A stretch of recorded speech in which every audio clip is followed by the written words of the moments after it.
My name is Peppermint. I'm an actress, singer, songwriter, performer, and advocate for the trans community. And today I am very excited to welcome you to the third annual Community Conversations, Transforming Health Equity Through Visibility, produced by GLAAD and powered by Gilead Sciences. Conversations about improving wellness and visibility in the transgender community feel more important than ever during this time and during this year's Transgender Awareness Week. Joining us today is Cristina Herrera, founder and CEO of the Trans Latina Network, a New York-based organization empowering the trans community through education, capacity building, and leadership development. And Never Ending Nina, a singer-songwriter and entertainer and advocate. What does trans visibility mean to you each personally and for the communities that you serve? For me, as a trans woman who has lived through so much, so much history. I'm already in my early 50s, which I don't mean to date myself, but I think it's important for this conversation. Trans visibility has an even more important meaning to me, seeing that many of my peers from my time are no longer with us, and Mm. seeing how, there are so many different forces trying to erase us and to persecute us. Now more than ever, we need to be able to make sure that we're sending the message that we're here to stay, that we've always been here, and that we will continue to celebrate our lives, live authentically. We look beyond this period of time that we're going through, even though it's very painful, very dangerous. We're gonna make it through this period. And so for me, it's resisting as much as possible. That really does resonate with me because I remember talking to a queen when I was baby drag queen years and decades ago. She was someone who I would imagine today would walk through the world as a trans woman, certainly very femme presenting, even though she worked in the context of drag. And she said to me, the life of one of the girls, I guess is the best way to put it, that is a sort of a life of solitude and that you'll be alone forever and you won't have people around you and blah, blah, blah, blah, blah. And that was her perspective. And I certainly have experienced those feelings over time.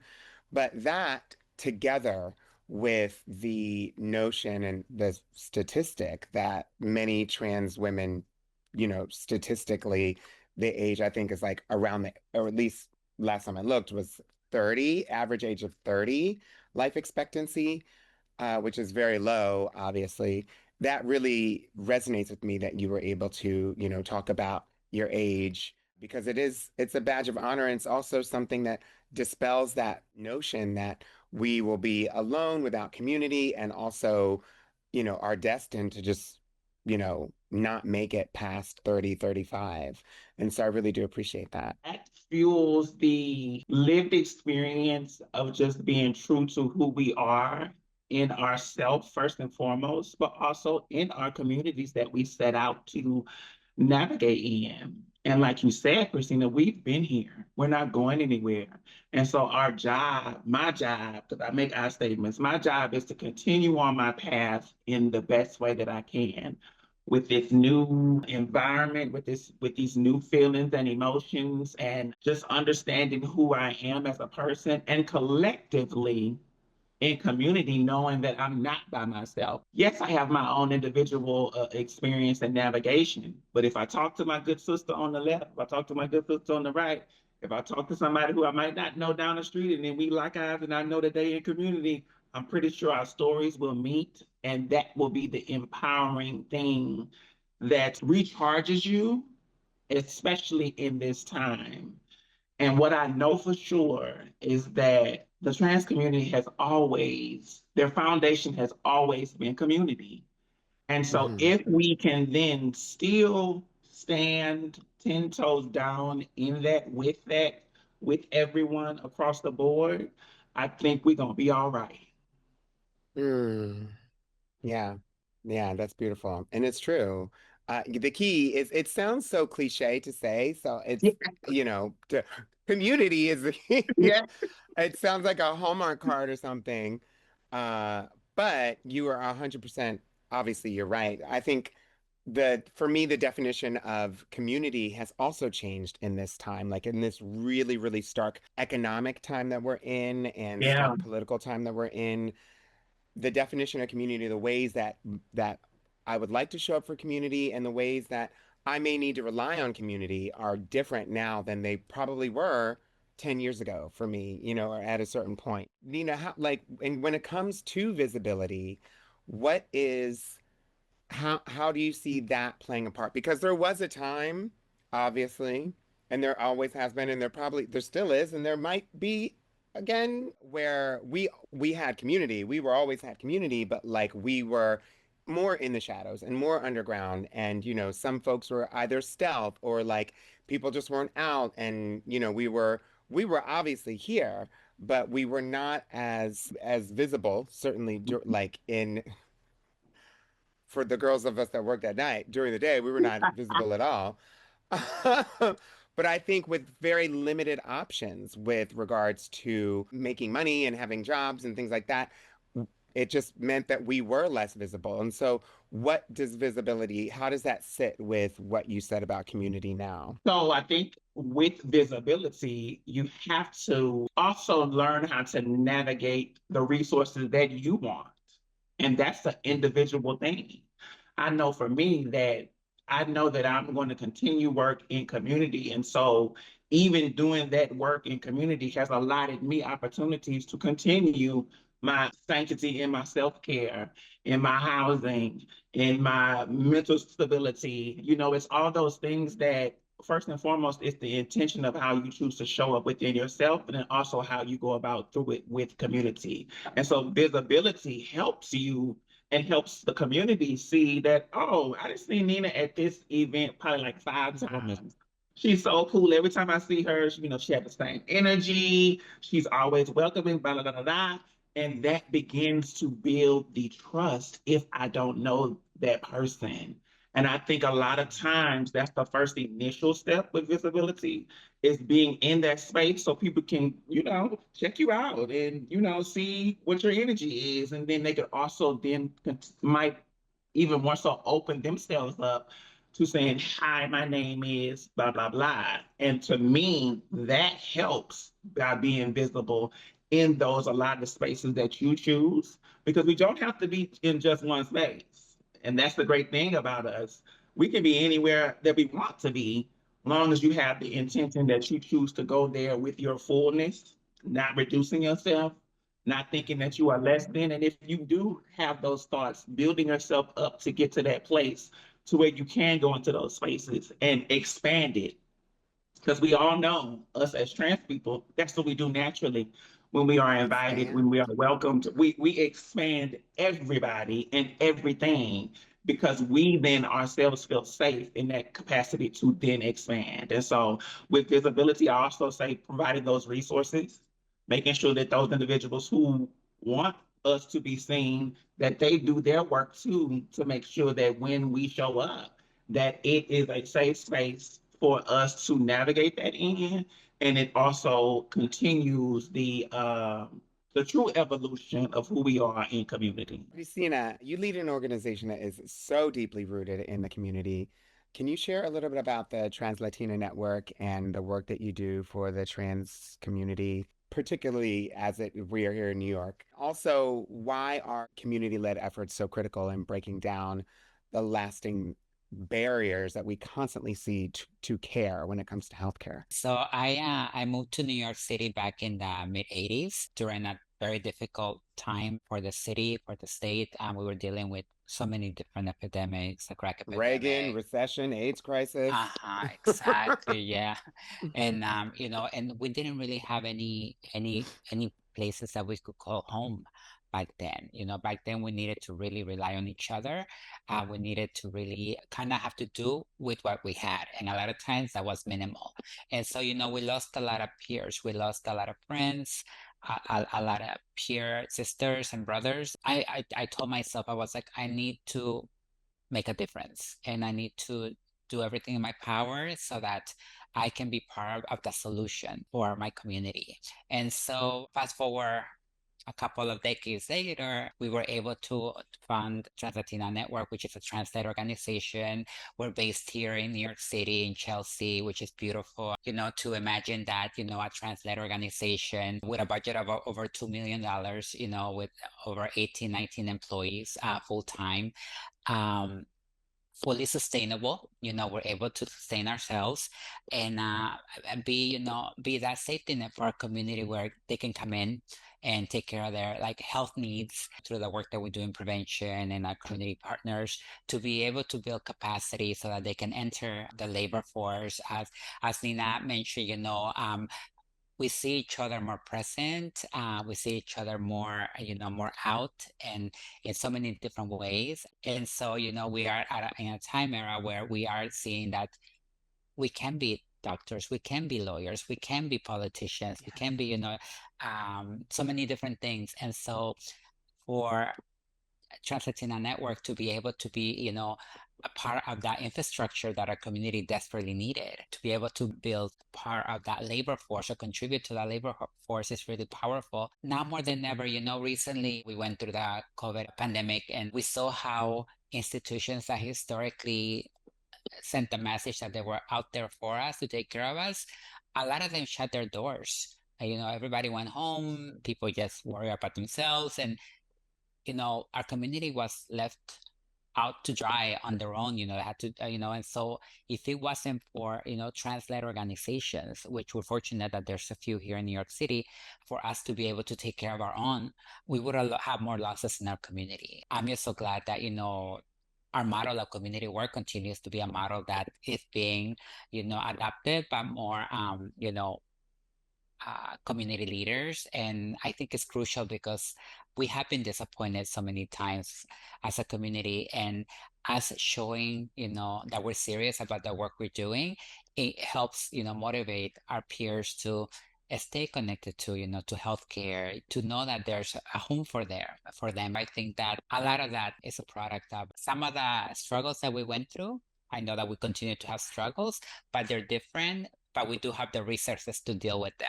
We're not back in the 80s. We're not back in the 90s. We're like in the 2020s. And we have like so many resources, so much richness when it comes to capacity from our leaders that, we're managing and we're going to be okay. Do you feel as though you have been able to build coalition or at least necessary connections with organizations and leaders outside of the community when it comes to just their awareness that you exist to be able to send additional resources, funding, attention towards Trans Latina Network, or just whenever you need any other type of resources? Have you been able to sort of build those relationships and bonds with city officials, people, like all up and down the sort of local city government? Because I would imagine that that's an important sort of infrastructure to be able to tap into. We sure have. We have to. We can't do this alone. We need our allies to be there for us, to step up for us. I think it was over like 8, 9 years back. We have been pleading already, and I bring Sean Coleman into the space because he was one of our peers who was also advocating for more like trans-led funding and this and that. And we advocated with the New York City Department of Health that we needed to have the resources to be able to really like build infrastructure for our community organizations and stuff. For Trans Latina Network, that initial infrastructure funding, which was for 5 years and was at 175,000 per year, made a huge difference. When we think about it, it was real money that helped us in this and that, but to see an organization that is fully sustainable, that has the infrastructure to weather different storms, I think it was such a great investment from the city Department of Health, and then to be able to continue to expand from there. As we formalized, we saw that city council wanted to be involved. Fast forward a few years, and thanks to our sister Cecilia Gentile, may she rest in peace, we were able to get that Trans Equity Initiative, which is an initiative that's, I believe, is over 7 years now. And this year we have a record-breaking infusion from City Council. I think historically it was about $5 million that they were putting into that initiative. I think now it went up to like anywhere between 13 and $15 million. that city council committed because they know that like we matter. And we need to stay healthy and supported. I think a lot of that has been partnership building. More foundations have also stepped up, such as Gilead. Gilead has been one of our, primary funders and really I think I see it as an investor in our community wellness and stuff, and that made a difference and stuff because we couldn't do this work without foundation funding too. Foundation funding gives us a flexibility to to evolve, to create new programming without having to kind of feel restricted, with policies that come with like government funding and stuff like that. So Mm-hmm. yeah, it's Mm-hmm. been a combination of things. Private donors have also been very important to be more, specific around like the way our community partnership works. We have I think it's over 25 memorandums of understanding with community organizations and hospitals. So, it's like we really, really take that seriously and we really formalize our partnership, our level of commitment, not just one way, because, we also bring a lot to the table. We're not just looking to take, we're also saying we have a lot to give also. So it has to be, it has to be a two-way street. And it's working, it's working. And we want more of our peer leaders to know that model that we can't do this on our own. We need to do it in partnership with different institutions. Dare I say, and I don't want to say, I cannot find a lot of silver linings when I think of the current presidential administration and the wave of authoritarianism that we're facing and its impact on the economy, our health care, as we're seeing fights over, healthcare funding and things like that. But I think the one silver lining is that it gives us an opportunity to sort of flex or exercise that muscle that we need with community. And this is exactly what you're talking about is, if the healthcare bottoms out, if the funding isn't coming directly from the government, if other, facilities start to shut down, we as a community already have the infrastructure in place and we have the history, the historical connection to that type of community service, for lack of a better word, that we had through the 80s and 90s that we have, maybe with some of our elders, maybe with some other people that may remember. Hopefully, people will pick up a book and understand that when we were being turned away from hospitals, when we were being turned away from this and that, we had to find a way to make it work. And it's in large part the queer community's resilience and connection when it comes to our health care and taking care of our health through the 80s and 90s and into the 2000s that we have the type of healthcare that then benefits the rest of the country and maybe even the world, but certainly the rest of the country. And your organization is continuing that legacy, and I'm just really grateful. Thank you, Peppermint. Nina, you have used your fabulous platform as an entertainer and advocate to raise awareness for the trans community, and you're also part of GLAAD's Equity in Media and Entertainment initiative. Can you tell us more about the initiative and the role that media plays in shaping how trans people are seen and treated and hopefully respected? Right. That is thankfully so with GLAAD's help and their initiative is that they gathered individuals, creators who were already doing their work, but then also building a platform around them so they could expand, once again, expand that reach and that visibility in your own unique way. Because if you're doing it out of something different that's not of you, then what's the purpose? And so they took the initiative, it took the time, it took the, energy to collaborate once again in community to build up these individuals who will go to different spaces, be in different rooms, using their creativity to expand what people's thoughts are, centered around individuals who they possibly never even thought that they create art, that they can create monuments and all type of creative things in that aspect, particularly to entertainment. And so using that initiative and using that energy to help bring eyes, ears, hearts, minds to the importance of seeing our community is such a powerful move and expression that I'm just grateful to be alumni of it, to have navigated through it and been one of the shining stars with it. I'm grateful for that opportunity because I know that the initiative and the initial thought for me is when I'm in it, I want to let that person who possibly might be non-binary, possibly might be trans, possibly might be gender non-conforming, and they possibly might be a great artist, and then they can still use their craft, use their creativity to also educate, entertain, and enlighten. And it doesn't have to be, this trans. No, it's just it just I has to would be listen to that something. song. I mean, I'm just saying. Oh my God, I'm recording it tonight.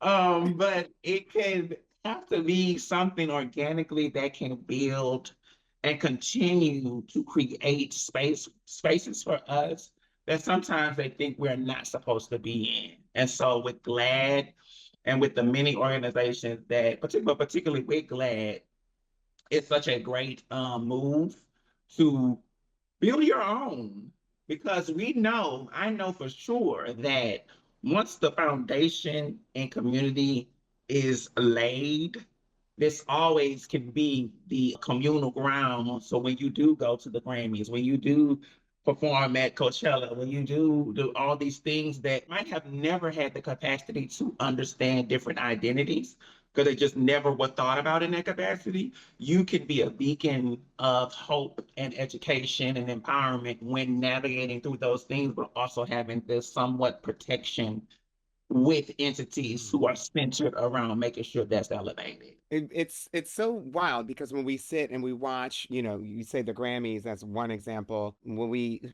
look as outsiders, maybe even as certainly as young folks that are looking at the entertainment industry, we see all these like examples and archetypes of people that are like there, and we can see the path from this show or that album to the stage where they're either accepting an award or something there, and none of that seems possible for a lot of gay people, let alone trans people.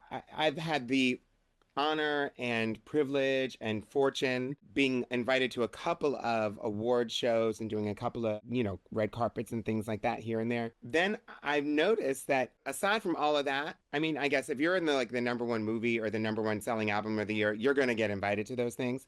But like everybody else is just showing up because they got an invite. And a lot of that has to do with the um, relationships that these people Yes, have. And, once I was able to go to one of them and I'm just talk to so and so. Oh, hey, so and so. Oh, you want a girl? Okay, here's your ticket. And you're like, oh, that's all it took? Just to be there and just to have a relationship with some of these people. I'm not saying that hard work doesn't get you there. I'm not saying that it can't happen in the more conventional ways, but I'm saying a lot of at the end of the day, relationships and how we connect with people, which is also a part of the community. That's that's the right. word of the day. Is it makes a difference, and so that kind of I think speaks to what you just said, which is amazing. And Um, also speaking to mhm, the Grammys, it was like this year, I'm class of 2025 as a voting member. And so for me, prior to that, I already had working relationship with the Recording Academy. Me as a Black trans woman working with mhm, this accredited, longest running, like the Mount Rushmore, the top of the mountain, the epitome of music.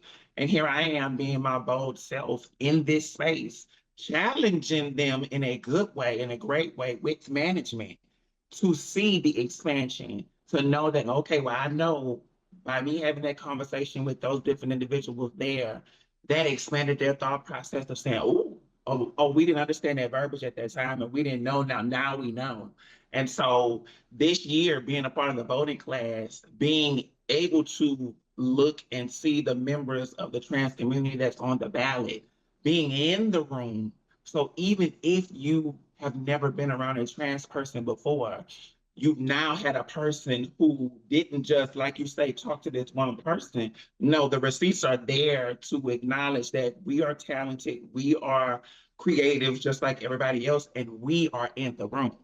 And so that's the level mhm. of respect and making them see certain things so that it can also build a better, once again, the keyword community, better build that community in that space. And it's not necessarily just trans specific. It's the universal thing of seeing everybody in their uniqueness and their creativity, particularly in this space, to where I know that with that power that comes responsibility, because I'm bringing everybody that possibly wanted to have that opportunity that didn't. I'm bringing all them into the room and saying, no, no, no, no, no. We got so many talented people in our spaces, and we need y'all to, not just in June and July and August, but we want y'all to do it. We want y'all to do it all year round, so that when you do encounter a person who is gifted and they just so happen to be non-binary, that you don't shut them off from the opportunity that might be able to be expansive to their own individual selves, but also bringing the whole familiar and family into that space. So yeah, I'm just so excited that, like you said, we are all of the things, not just the stereotypical things, but we are all of the things. And we're bringing all of that with us in those spaces, if the intention is there to create more spaces that allow everybody to see everybody. Everybody to see everybody. Come on I now. love it. Christina, your work primarily focuses on Latina transgender individuals, a group that oftentimes is overlooked, even within the LGBTQ plus or even trans advocacy movements. Why is it so important to make sure that communities like the Latina trans community are visible and centered in conversations when it comes to health equity and care? We're a segment of the community, the trans community, LGBT community that is also here, that also matters. We have a right to be healthy, to maintain our health and everything, and have access to the resources that are available to everyone else. Now more than ever, it's crucial for the different communities that exist to really, come forward and be able to be seen, be counted, be supported. For us, especially, when we think about, like trans Latinas, a significant portion of us, especially here in New York City, we have an immigrant identity. And right now, with everything that's happening, unfortunately, having an immigrant identity it can be like a liability under the current situations that we're going through. And so it's really more important than ever to really be out there and be assuring, our community that we're not alone, that we have Mhm. resources, and that we're gonna be okay, and we're gonna be healthy, Mhm. and we're gonna find the necessary resources so that no one is left behind, so that no one has to be lost like we lost, in the prior decades. Because we Mhm. lost a lot of community members due to HIV, due to addiction, due to violence, and we don't want that to happen again to us. We want to make sure that we make it through together. And so it is really important for institutions that serve a specific populations to also be acknowledged and to be supported. The rates of HIV in Latinos is growing again. It's really getting to alarming rates. Again, we need to be able to really make sure that we're like really pushing back and addressing the prevention needs that have to be available. That's why we need to be able to be advocates, and our voice needs to be louder. Historically, our voice hasn't been as loud, and we haven't been as centered. Unfortunately, they're out to get us. They're out to get us, Mhm. and we can't let that happen to us. We cannot let history repeat itself. I feel that that's why we need to be able to continue to work with our allies, work with our policymakers that are on our side, so that everybody can be taken care of, because all communities need to be healthy, because it's we all interact with each other. It's like our community, no matter how small it is, it's quite big, and everybody knows each other. And so health is for everyone, and so we Yeah. can't let any of our peers be left behind. I have friends who are sex workers, and I have friends who may not be sex workers, but like they have sexual health practices that and sexual activity, maybe even casual partners that sometimes the the partners that we have access to, given the political climate and the way that the just like atmosphere for our potential partners is right now. Hopefully, it'll change in the future. But for those of us who have sex with men who are identify as heterosexual, a lot of times these guys are, still carry stigma and shame because there still is stigma and shame. And that means I've spoken with folks and so also other trans women who've spoken to their sex partners who have said that the partners don't usually like talk about these sexual health practices, better health, sexual health practices to keep themselves safer, whether it's testing or a whole myriad of things with their doctors. They don't talk about that with their doctors because maybe there's stigma. They don't want their doctors to know something, about themselves or judge them or something like that, which means the entire responsibility of the sexual health for both people falls on the shoulder of the trans woman in that situation. And so, quite literally, the health of, and we don't know who that partner is dealing with, having sex with, partnered with outside of the relationship or the situation. If it's a casual situation, then maybe that person is having sex with somebody else, or maybe they're married. I don't really know. It happens. And it's a reality that, like, I've actually heard guys say, "Oh, well, I don't get tested, but as long as you're clean, then I know that I'm fine." And that's their whole approach to their sexual health. And so it is imperative, especially for people who may be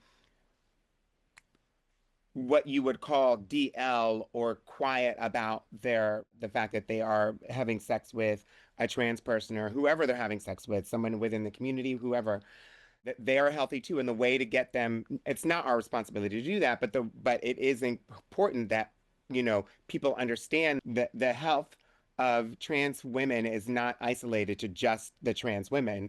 When we're talking about sexual health, it's also obviously their partners and then their partners' partners. And so what you said is 100%. When we talk about visibility, a lot of times people think of it as a cultural issue or maybe something, like entertainment wise, but it is also a public health issue, as we were talking about, because when people are not counted, then they're not seen. Their needs just go unmet. How have you seen that play out in the community? And what does it take to make sure that visibility in media and culture actually translates to visibility in our healthcare system for the trans community? I think for me in the advocacy artist side is that I myself want to be abreast of new information that comes out. So I've made it a point to be attached or find the agencies that can provide that information so that when I'm in certain spaces that have nothing to do with quote unquote the overall health resources that is allotted and want to be provided, I can be that beacon and that liaison to connect those dots to those individuals and to those resources and also to those organizations. And so particularly for out here, I do a lot of my volunteer service with Unique Women's Coalition out here in SoCal, Los Angeles. And so that's a Black trans-led organization under the leadership of Queen Shayla Demure. Been doing it for over 27, I believe, years. And I knew when I first got to Los Angeles, I wanted to find those entities. And so with that connection, I can be a liaison when I'm in different events at the Grammys, when I'm at different award shows, or when I'm at special events that can bring that reputation and that organization into knowing of this organization and tie in the two, because we know for sure that sometimes, like you said, Peppermint, a lot of times people don't even understand the connections that are there universally with your sexual health, mental health, as well as your physical health. And if we can then try our best to somewhat not erase the stigma, but I guess erase the stigma, but also have education to back up why you need to release that stigma and bring it forth and not make it such a big deal that everybody in this world is having sex if they want to. And also, when you do have sex, make sure that you protect yourself, making sure that you know different things. If certain things happen, you have a resource place that you can go to help yourself. You won't have to be ashamed of saying what has happened. And that's the process of, I guess, for me, being attached to entities that can help provide that information, like GLAAD, like these nonprofit organizations where you are located, so that sometimes I think that's the other piece for me. I'm a spokesperson and I use my gift and I use my voice to speak, to sing, to do all the things. Sometimes those individuals don't necessarily have the capacity or want to have the capacity to do that. So I then Mhm. can be that spokesperson to get this, disseminate this information out there that is going to help everyone in that understanding. And so I would say for me, is getting connected to those organizations that are actually doing the real time work, getting in there, making sure that those individuals know who you are. They can then in those moments learn to continue to trust you and give you those opportunities to then show up and be that liaison and be that artist and be that ally.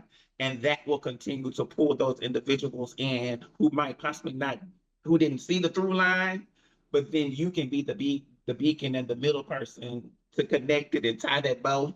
And so that it can continually be that connector for the continuation of making sure that everybody is taken care of. Because I truly believe that's the universal thing that we need right now in this very moment is that outside of the social Universal health structure, care. again, come on now, come on, The come universal thing we on. need. Because once that is taken care of, Peppermint Christina, once that is taken care of, You- the stress will be gone. The mental, like, Honey.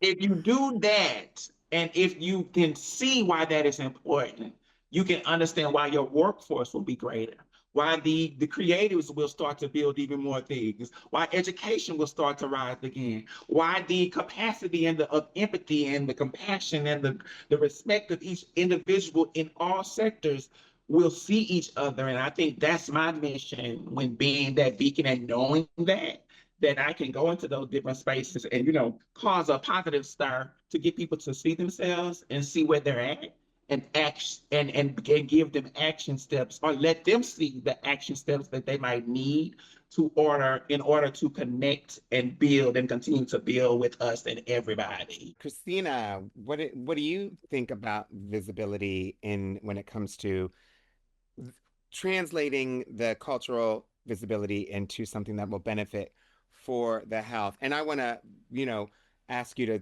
speak on, we just sort of invoked the idea of universal healthcare. I'd love you to talk a little bit about, like, Nina mentioned the nonprofits and the organizations, local community organizations, presumably healthcare centers. I remember calling around trying to figure out like how I was going to figure out my medical transition. This is before I met you, realizing that the places that I would receive the best trans related healthcare were also the places that provided the most comprehensive HIV care. And that's obviously no mistake. Uh, and being able to receive services from somebody within the community as opposed to some doctor who may have the authority to like write a prescription but doesn't know how to even talk about it with me. That is like night and day. And so can you talk a little bit about like how visibility would impact, just talk a little bit about that. I do want to say that, our community is very fortunate to now, benefit so much from that community development. I see both of you as influencers, key leaders in our community that are pushing the envelope, making, the different communities think about who we are, what we need, what we're capable of providing. So I think that that's like an important piece of the puzzle in the work that we're doing to keeping our communities healthy and stuff. Historically, when it came to, how can I say, I feel that back in the 90s, 90s, because that's when I, began to formally like really focus on my hormones, not black market, because prior to that, I was dependent on black market hormones, like a lot of people from my generation. Almost everyone probably. I know, right? Yes, buying it at the local bodega or, Yeah, at the honey. And they underground knew. pharmacy. They knew. They knew. They're like, I got the moans. The moans. You Uh, walk through Washington Square Park at night, honey. exactly. Moans, moans. Yes. Or the These girl will guys bring a knew. couple of shots, when will go to the stroll, Yeah. they'll be like, yeah, I have a couple of shots available. How many You do could you want? buy Yes. Anything or hormones. Mm-hmm. Party favors or hormones. Anyway. Exactly. So, our community, it was like, the hormones was like the little carrot for us, but that, like they needed their numbers, like a lot of medical institutions needed their numbers in order to access and to retain a lot of that HIV prevention funding. So I feel that, they started to make the connection between how profitability equated to addressing the needs of the trans community. Because like we were, a segment of the population that had a lot of potential to bring in revenue. And so I Mm, feel that, fortunately, a lot of institutions began to see that if they would build, the services around our transition related needs and health services, and that we would go and we would stay, connected to other, like healthcare, such as prevention and stuff like that. But it took them a while to realize that, just having a clinic that would address our hormonal needs, our gender transition needs, wasn't going to be sufficient. A lot of us were not really feeling comfortable or feeling connected to the institutions. We needed something more. We needed to see those providers reflect who we were. And so I mm, think that that's when they started to come around noticing that they needed to be more intentional about hiring from from within our community. They were like, we mhm, need to make sure that we're hiring case managers that are trans or non-binary. We needed to make sure that our messaging, our even our decorations at the office, that it send a message that it wasn't a trans affirming environment and stuff like that. And, soon after, we were fortunate enough to begin to benefit from, providers, who were trans coming out of medical school, and more of them coming and being able to go into those community clinics. And I think that that really, um, That's like like some really kind of accelerated the process. scientific, like futuristic movie that I can't even think I'm like, that's wild and wonderful to me, to Yeah. like envision that. Yes, exactly. And so and so we were able to to really be able to get our needs met, and also at the same time seeing our our long-term wellness as being more realistic, because as you mentioned, Peppermint, our life expectancy continues to be around in our 30s and stuff, our early 40s, which is not right. It shouldn't be the case. We should all have the opportunity and should be able to live until we're like in our 70s, 80s, not even 60s, because people live over 60 now. So like we should be out there also living in our 70s, like may she rest in peace. Also, I know we just recently lost Miss Mayor, so I want to mention her name because she Yeah, made so many thank you. contributions, to our movement. Yes, she did. So we want to be able to, we want to have the opportunity to live as long as she did, or possibly even longer, and not just Mhm. live healthier, and not having to worry about living with a chronic condition. We all need to work together, and we need to continue to educate. I was mentioning a lot of those institutions, policymakers, to make sure that our needs continue to be addressed and to be, supported, funding wise. Continue to send the message that also what both of you said around that connection between, if one segment of the population is healthy, other segments of the population will stay healthy as well. Because, we're all interconnected. We all have, like, you know, deeper connections and stuff. I'll leave it at that. And so, Yes. we need to make sure that everybody's health needs can be addressed. And we Yes. have, our medical science has advanced so much that, with the invention of, like PrEP and stuff, and now that PrEP, it has a long term, like you don't have to be taking PrEP every day via You pill. take Some this, people that works yeah, for them, the but now shot. we have other options, the injectable PrEPs that Mhm. last months. I think it's 3 to 6 months. I think, Yes. and so, we have the tools to really allow our community to, to strive to be healthy and stuff. And those tools are not just meant for, one or two segments of the population. We should be educating our partners around the fact that if they're gonna go play around, that they should also be connecting to a doctor, not having to worry Mm-hmm. about being judged or anything, but letting them know, I practice, unprotected sex, but I want to be able to, to have the resources so I can stay healthy, so I can stay negative and stuff. Now we have Doxy Prep also, Mm-hmm. which is such a great, like a medical Tool. resource Yeah. that, if we take risk, we have those that medication that we can take it, the day after and stuff like that, and then that can vastly reduce the risk of contracting an STI. But that information needs to get around more, to more people, because right now it's kind of like staying within like that It's a gay secret. community. Yes. Yeah, and it's true. And there is something very cultural when it comes to visiting the doctor. There's a culture of health in healthcare anyway. And then there's obviously a culture within the LGBTQI plus community. There was a health sort of like a clinic that I would go to recently in my neighborhood because it was very convenient to me. And I was able to go there. I was really excited and happy to go there. They had all of the tools, but they didn't know how to use everything. And so I was telling them, no, no, that's the swab for this. Don't you know that, girl? And like they were like, oh no, which one? Tell me. And I was like, I'm teaching you. And there was a lot of that where I've had to teach my healthcare providers how to provide health care for me, when it came to certain things. And then, I think I remember going to another place for sexual health testing, and they were like, oh, they were just very direct with their what they were going to say, but it didn't occur to the technician that when you talked about people having sex, there's more than one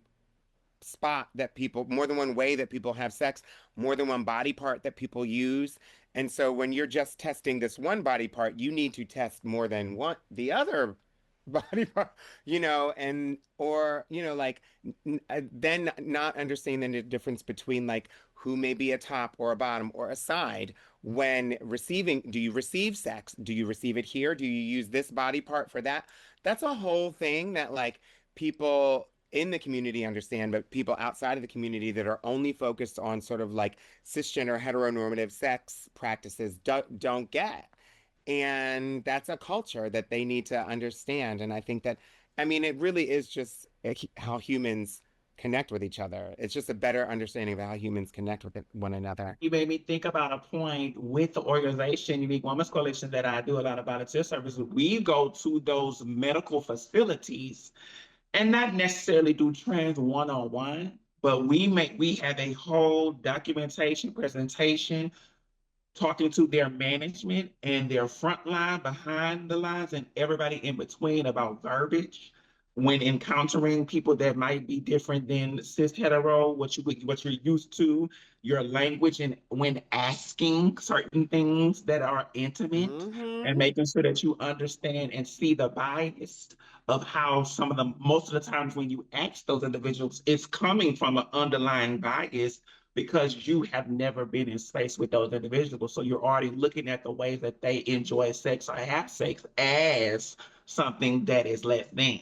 And so we Mm-hmm. go in with our bold, beautiful selves and challenge those individuals also while getting paid for our services to treat them and make sure and facilitate these things. Because that's another thing when you want our intellectual property, is that you pay these entities and organizations that have done the work, and then to help enlighten you. Because if you are a medical facility, you are possibly going to have a trans person coming into your medical facility. You are possibly going to have a gender non-conforming person. You're possibly going to have a non-binary person. You're possibly going to have somebody who might not even identify with anything. But if they're coming into your space, it is your duty to honor and respect them because you are supposed to provide a resource for them universally. And so that's Mm-hmm. what it triggered me, Peppermint, when you had stated that, because I was like, oh, that's where the work is also, because we even had pushback from those medical facilities that are supposed to be universal health care and providing that, because they got to see, we turned the mirror to them so they can see the bias. And we say, now, if you had a hard time understanding that, then what do you think the person who is coming into that space has to deal with in order for them to get help? Would you want to go back to this space? And that's where the work and the continued elevation that expands for communities to feel safe when trying to access those things, even though it might not be in our space of like the LGBT centers and all that specific stuff. But I think that's where doing that kind of work leads those individuals who have more resources and more, I guess, the financial backing to provide certain resources more than our organizations that we sometimes have. I think that's Mm. what can also help when navigating the visibility component and making sure that those entities who have been here providing those resources see how they can continually be better. Well, Nina, I wanted to ask you, your artistry, it's storytelling, it's visibility, but it's also healing for many. And so I'm curious, like when you kind of hinted at this earlier about like the writing. What has your approach been? Has it changed when it Mm-hmm. comes to how you talk about yourself, your own experiences, what you want to say about your experiences, considering where we are in the world of music and entertainment and the industry and how ready they may or may not be to listen and hear and accept Yeah. and understand a trans experience, a queer Yeah. experience. Can you talk about Mm-hmm. that a little bit? I make it a point. One of my musical icons, Nina Simone, was said that an artist's duty is supposed to show the times that you're in and what that represents. And if I have the capacity as a creative, as a Black woman, as a Black trans woman, I then take it upon myself to make sure that those stories are palpable, they sound Mm-hmm. good, they are universal, and that it can reach particularly my group, me, my group, my social structures, but also universally to the listener, because we know music is the universal language. And so, like recently, me and my bro Tua and Ricky, we created a song called T for T. And so, T for T in community, we know what that means, but also I renamed it for Time for Truth. And that's a universal piece Ooh. is that yes, for the people in community who know what T for T is, then expand it to time for truth. That means everybody, it's time to tell the truth about your existence, about your love, about your respect, about your honor. And then the lyrical content is bridging that gap between our cis brothers and sisters and our community as trans people. And the relationships in platonic as well as romantic, and so that's the intention of what I do in Mm-hmm. my artistry is that even if you might not have ever heard about an artist, particularly a trans artist, you jamming and moving and grooving to some education because it sounds good. And that's where the intentional work lies. And so for me, I make it a point as best as I can that to bring my community with me. Some people who have not been, who are no longer here, particularly in my last project, one of my songs was Stop Killing Us. And that was a Mm. PSA to the public masses to say, hey, it's time out for the bigotry. Stop killing trans women, trans people because you don't know how to sit with the, at that time, uncomfortability or not knowing and the uneasiness of knowing that you like and love these people. And so that's the messaging wrapped in melody because we know if it sounds good, you're going to be even more relaxed to take in the message. And so that's where the work lies for me. And so even with this recent project with our just released Vision EP, all three of these songs are crafted to empower everyone, is particularly in this time. And you have Smile, you have Miracle, and you have Dance Nina. And so with those inserts and with those songs, you then find the joy of still being present, still understanding lyrical content of empowerment that every day is a miracle. And then also with Smile, find something that you could smile from. If it's the breath, if it's you see a hummingbird, if you like a good hot dog, if it's something that makes you smile, you got a good laugh on, you got a good cup of joe.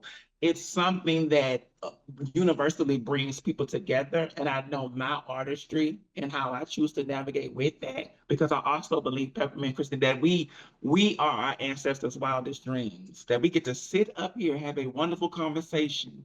And I know some Mm. ancestors back then couldn't even imagine that we will have access to do I this couldn't very thing. imagine it. Come on now, come on.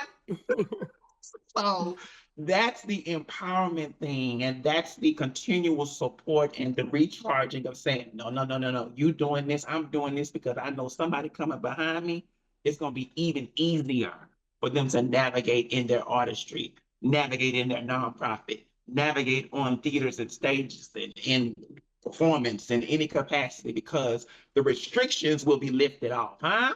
And so that's what Mm, I for my artistry and what I take in and navigating through these things of bringing all that with me. And when it's time to show up, you putting on that great show, not in a non-real way, but you letting them know, no, we've been here. And this is all the mm, talent and all the charisma and all the creativity that we've always had. Y'all just didn't know we existed. Now you know, mm, respect it, allow it to grow, and give us some space. You know what I'm saying? So we could do our big ones. mm. So for me, I just every opportunity that I've been centered in, I make sure if I'm not in my mind, soul, and spirit, that I bring all my people with me because I know I'm doing it for those individuals who never even thought that they would be any kind of inkling having the access that we now have. And it's not, not to say that it can be better, but at the same time, we are in spaces that we have never been before. And we are showing up in our fullness. We are showing up in our love. We are showing up in our respect. We be remiss if you say, don't come for us in that manner because we know how to handle each person accordingly with love and respect and honor. As long as you give it to us, we'll give it to you. Christina, you have been working with Gilead for the past few years through the company's grant making programs. And so, how has their partnership and funding advanced your work? You talked about it a little bit, but please feel free to expand on any programs or initiatives or any conversations that you might care to share. Also, how can other corporations support and step up in the trans community? And we have touched on this a little bit, but if there's anything that you'd care to add to this, being as though they're probably listening right now. Yes, so we have been a grantee with Gilead for quite a few years. The Transcend funding has been instrumental in our organizational growth. That funding allowed for us to fulfill a lot of our community needs. We have been able to provide crucial like HIV prevention, education, also a linkage to care. The funding was really instrumental. What's beautiful about that initiative is that it came with like a lot of flexibility. So different community organizations were able to, propose like different, like services that our communities needed.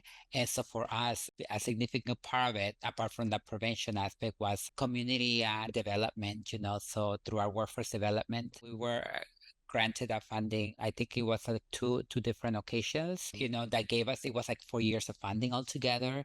And that gave us like a lot of stability. And we were able to do that workforce development to like a deeper level, a higher level. Just to share a little bit of demographics, we do like workforce development trainings via cycles. And right now we're like on cycle 28.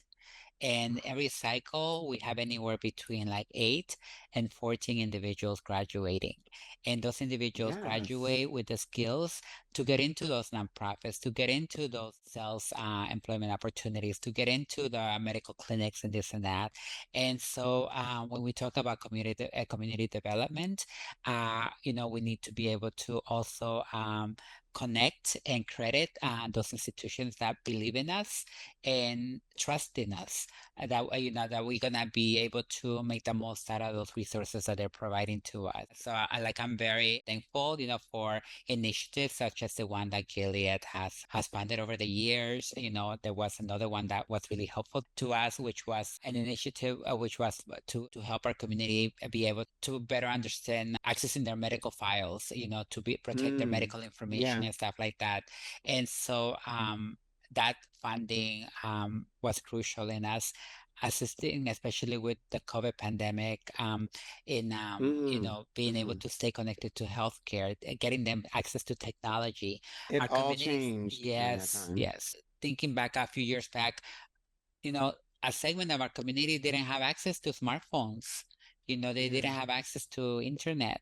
For a few years later, and forward, as the initiatives, came in and completed, we see that our community is in a better place. And so I feel that is crucial for us to continue to get those types of resources so that we can continue to innovate from community perspective. Because something that I wanna, continue to highlight, I think both of you have been able to highlight it in different ways, is that we're the experts of our existence. We're the experts about what successful healthcare looks like. We just need to get the resources, and then we'll take it from there, and we make the most out of it. All we need is, for us to be believed on, to be trusted, and be provided that the independence to be able to continue to innovate. We're hopeful that, especially during these difficult times, that institutions will continue to stay committed to helping us, so we don't roll back a lot of the progress that we made. We need to continue to go forward, and our community is better off because a lot of their contributions. So we want to make sure that we don't slow down or kind of fall backwards. Culturally, we have, as I mentioned earlier, we have seen a lot of sort of, backlash to what they would call woke. We've seen the federal government cutting funding to HIV services and anything that's what they would call DEI related, which impacts not only women and femmes, but also reproductive health care, obviously trans health care, gender affirming care, things like that. I'm really grateful to Gilead. I don't even know how many years they've had this partnership with the community, but as long as I've been connected to GLAAD, it's been almost 7 years now.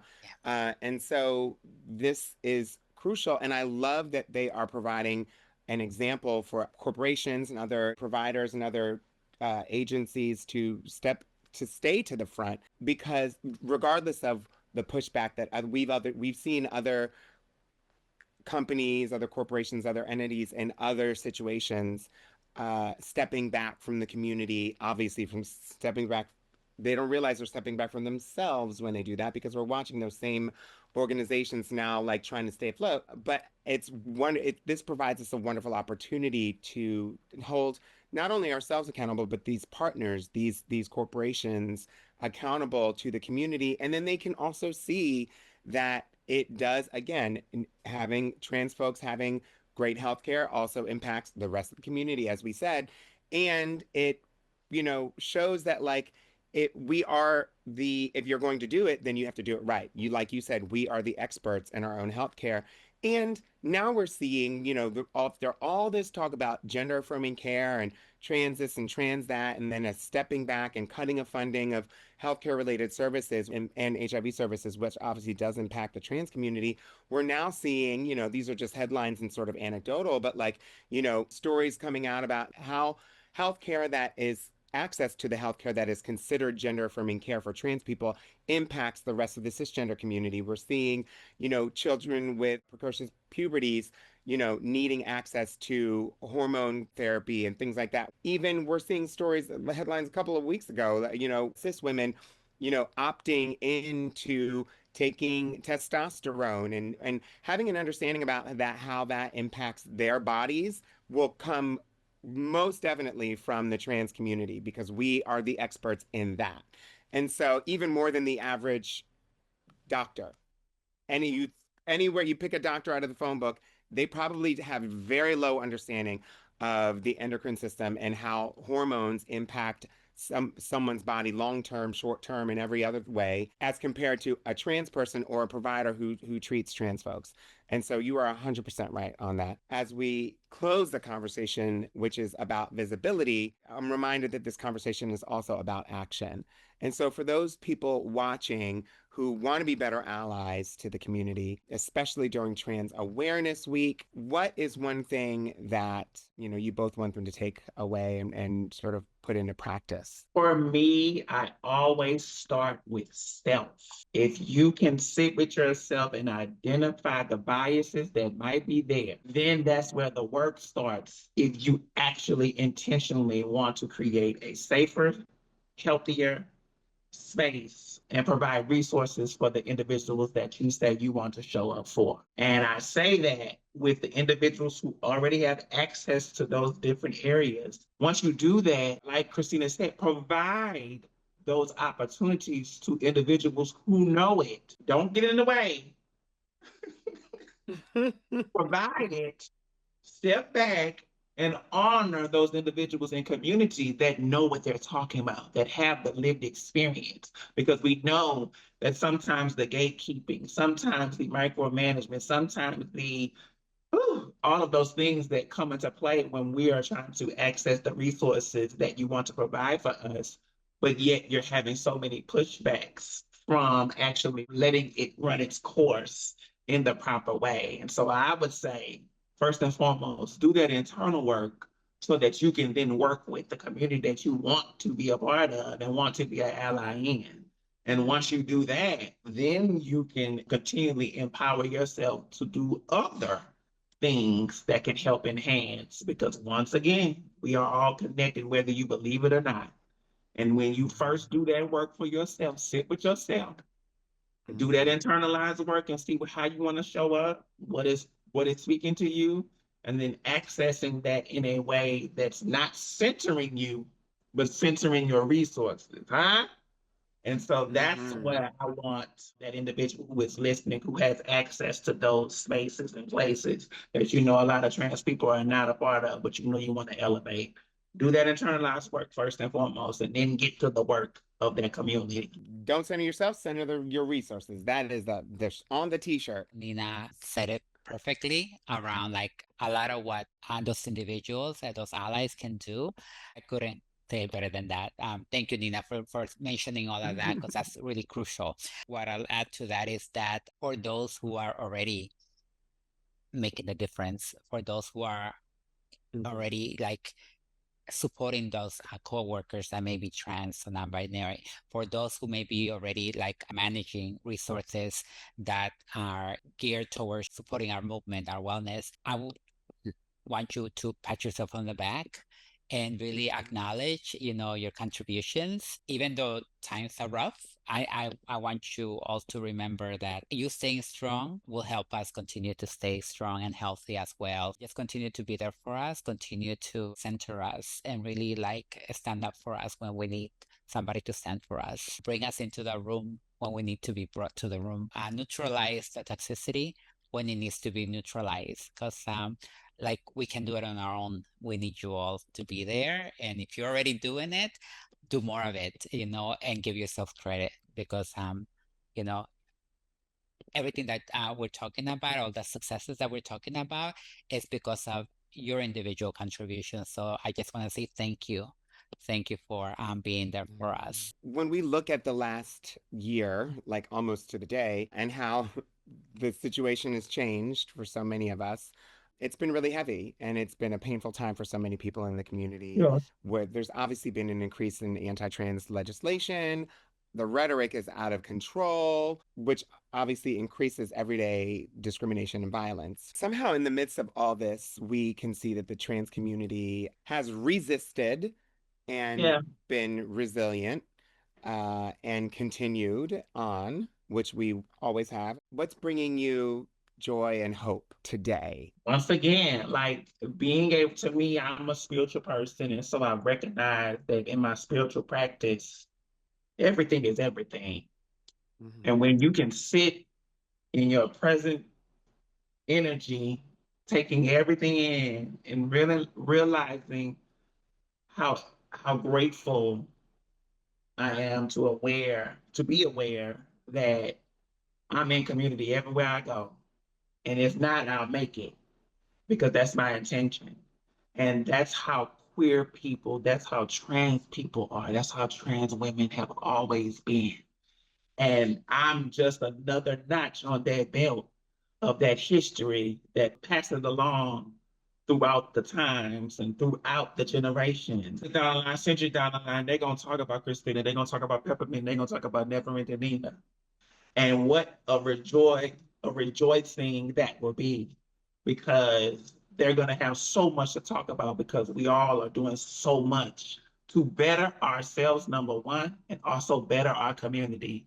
And so that's my joy, that I get to sit in my creativity, merge it with community, build it out for the expansion of wanting everybody to see themselves And even if we possibly might get beat up in the process, as far as like just taking the blows and just the disrespect and all that kind of stuff, it don't hurt that much because we know we have done it before, we will do it again, and we will always be here in our resounding resilience, and our respect for and love for each other. And that's where I want to always center, particularly with us in the trans community, because the carriers of light always have to be surrounded by darkness in order to shine. And so once Mm. we get comfortable with that understanding, it makes it easier for us to do that work and walk the way we walk. And we do that because we go into these spaces that we are not safe in, and we still provide and expand and create community wherever we go. And so that's my joy, is when I sit and think about it. I'm like, you are doing your work no matter what anyone says, no matter what society says. Because I always leave this with this. I don't hate myself because I'm trans. I hate what society wants me to think of my trans identity.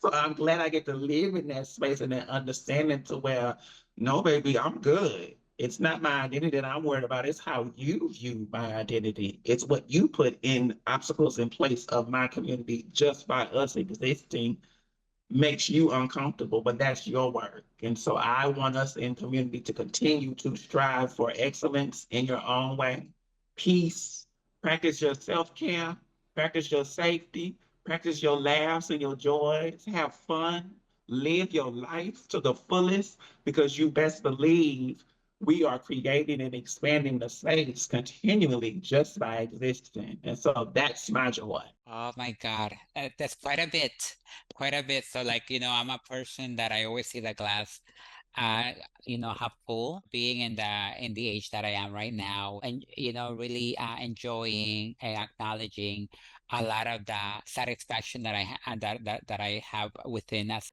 a trans immigrant woman. It really makes me happy. The sense of security, that sense of like self-esteem. I think it's really, really powerful. And to be able to transmit that to my peers, to come into work, Mm. see a lot of my community, having, sustainable employment, having wonderful benefits, having a beautiful space, which we are deserving of, makes me really happy because, it's like, I have to remind myself and give myself credit because a lot of times we don't give ourselves enough credit. And so I have to remind myself and be like, Christina, you know what? Kudos to you. You had a vision and you made that vision a reality. And so, like take it all in, make the most out of it, serve, as a role model so that other community members, other leaders, can strive to be like you or better than you.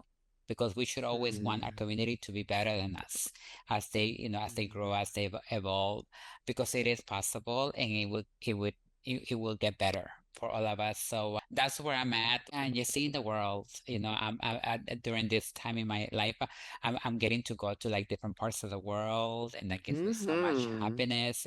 I get to recharge. Yeah, and kind of being able to feel like I have wings to fly and to fly as high as I want. I think it's really powerful, and we need to be able to assist our community in also experiencing that too, because at times we can feel like our wings have been clipped off, but they haven't. They're just temporarily out of service, but they'll come back and they'll be able to soar like an eagle. So that's what I Mm-hmm. share. I love that. Well, this Peppermint, what conversation about is, you? What's your well, I joy was going to say, practice? this conversation is Okay, bringing me joy. This okay. moment is bringing me joy that we have the opportunity to talk about these things in community. I could not have imagined, not only for myself, but also for the community, for the trans community, also for the queer community, and then just like people in general, humanity, that we'd be able to see so visibly the contribution of trans people to the greater good, in addition to the world of health cares, because I know that that's the focus of the conversation today primarily. And I'm really grateful for the two of you and all the work that you do and the dedication that you have, which is wonderful. And it is that beacon of light that talked about, Nina, shining in the dark. And things can be viewed as really dark these times. Christina, I know that you mentioned, being an optimist, and I think that's one of our superpowers and strengths is that, yes, it is rough. Yes, it is like absolutely terrible. A lot of the things that we're seeing coming out of the current, at least in the United States, of course, coming out of the current administration, but it's really not anything that we haven't faced before in some way or another. And so, like, even in our own lifetimes, let alone in the history of our community. And so that is something for trans folks that I want them to, keep in mind, especially if you're younger and feel like you are still just starting to navigate all this, that we have lived through, not to double back, but like we have lived through not only a lot of like discrimination and violence, but like we've lived in a world where we weren't even on the healthcare rolls. We were not seen and going into like people were not taking us. I mean, there was probably a moment in time where if you were just visibly queer or suspected of it, that healthcare providers would turn you away for fear of AIDS and HIV. And so, but we thrived and we were able to live and be fabulous, and we were able to get what we needed, and we were able to look the way we wanted to, and we were able to use the tools that we had to more than make do, but to be here now as a testament that it's not insurmountable, even if it feels like it is. And so that's the message to the younger trans people or the rest of the trans community. At the same time, I'm really grateful to organizations like GLAAD, who are constantly on the front lines using and building a wider platform for conversations like this, because this is not even necessarily the type of conversation that we would have had within uh, you know the purview of GLAAD 20 years ago with specific connection to trans healthcare. And I think that's really important that we focus on that. Yes, we are part of the greater LGBTQIA plus community, the queer community, but like there are specific needs that trans people have that need to be addressed. And I'm just really grateful to the partnership with Gilead and to, their Transcend program and initiative, which I think is wonderful. And so with that, I just want to thank both of you, Never Ending Nina, Cristina Herrera, GLAAD, and Gilead, of course, and all of our other partners and supporters, anybody listening to this right now. Thank you so much for checking this out. Make sure that you follow both of these fabulous ladies and their respective organizations and anything that they're posting on social media. And thank you for your support.